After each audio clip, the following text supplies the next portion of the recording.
پہلا نقطہ جو ملتا ہے، قرآن مجید وہ کتاب ہے جو منکر اور نکیر کے سوالات کے جواب دلائیں گی۔ قرآن مجید وہ کتاب ہے جو منکر اور نکیر کے سوالات کے جوابات دینے میں آسانی کریں گی۔ پہلی چیز معلوم ہوئی۔ دوسری بات جو معلوم ہوئی، جو قرآن پر ایمان لائے پڑھے وہی قبر کے امتحان سے جو ہے کامیاب ہونے والا ہے۔ جو قرآن پر ایمان لائے پڑھے اس کی تصدیق عمل کرے وہی کامیاب ہوگا۔ خالی منہ سے ایمان لانا بھی کافی نہیں، جب تک کہ پڑھ کر تصدیق نہ کرے، مطلب عمل نہ کرے اس پر۔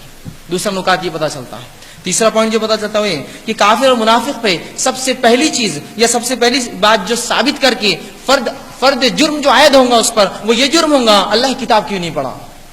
جو پہلا جرم اس پہ عائد کیا جائے گا وہ ہے اللہ کی کتاب کیوں نہیں پڑھا، کیوں تصدیق نہیں کی اس کی۔ اور چوتھی بات جو معلوم ہوتی ہے کہ قرآن کو نہ پڑھنے والوں کو، نہ سمجھنے والوں کو سر پر مارا جا رہا ہے، وہ اس لیے کہ دماغ مرکز ہے سمجھ کا، تم نے اس مرکز کو استعمال نہیں کیا اللہ کی کتاب کے لیے۔ دنیا کے اس میں تو بڑے ہوشیار بنتے تھے، بڑے چالاک اور چتر بنتے تھے، لیکن اللہ کی کتاب کا جب معاملہ آیا معصومیت اختیار کر لی، یہ ہمارا کام نہیں ہے، وہ لوگ کر رہے ہیں، ہم ان کے پیچھے صرف چل رہے ہیں۔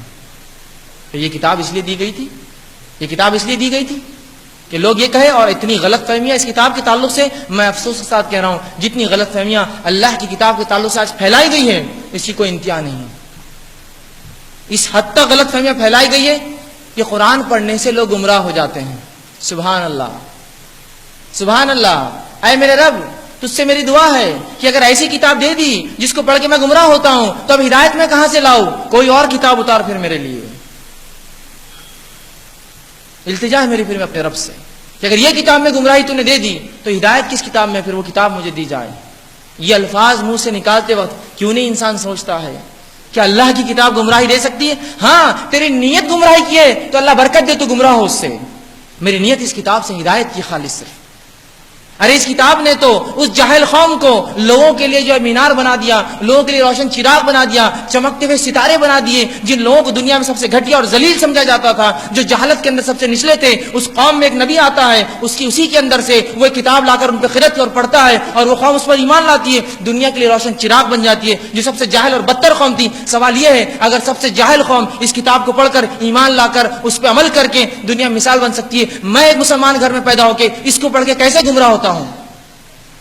سوال یہ ہے، میرا سوال یہ ہے کہ میں مسلمان گھر میں پیدا ہو کر اگر اس کتاب کو پڑھ کے گمراہ ہوتا ہوں تو سوال یہ وہ کیسے ہدایت یافتہ ہو اس کتاب کو پڑھ کر، جو سب سے گمراہ تھے دنیا میں۔ اور اللہ کے رسول صلی اللہ علیہ وسلم ایک امی جاہل ان پڑھ قوم میں بھیجے گئے۔ سوال یہ تھا اگر یہ کتاب صرف ان کے لیے تھی کہ جو پڑھے لکھے سمجھ سکے تو اللہ نے پھر اللہ کے رسول کو پڑھے لکھوں میں بھیجتا، ان جاہل قوم میں کیوں بھیجا؟ نمونہ دے دیا، یہ قرآن کا نمونہ دے دیا کہ سب سے جاہل قوم بھی اگر اس کو تھام لے تو وہ روشن چراغ اور مینار بن سکتی ہے لوگوں کے لیے ہدایت کے۔ تو مسلمانوں اس کو تھامو، اس پر عمل کرو۔ اس میں وہ انقلاب ہے، اس کتاب میں وہ ہدایت ہے، وہ رہنمائی ہے جو دنیا اور آخرت میں کامیابی کرتی ہے۔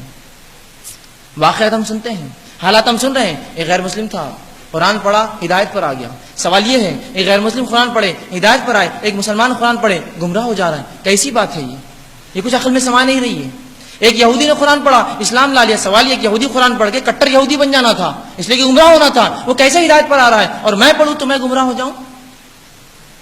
بڑی عجیب بات ہے۔ رب العزت نے اس کتاب کے تعلق سے تو اعلان کر دیا وَلَقَدْ يَسَّرْنَا الْقُرْآنَ لِلذِّكْرِ فَهَلْ مِن مُدَّكِرٍ، میں نے اس کتاب کو آسان کر دیا سمجھنے کے لیے، پڑھنے کے لیے، یاد کرنے کے لیے، عمل کے لیے۔ فَهَلْ مِن مُدَّكِرٍ، تو ہے تم میں سے کوئی جو اس سے ہدایت حاصل کر لے؟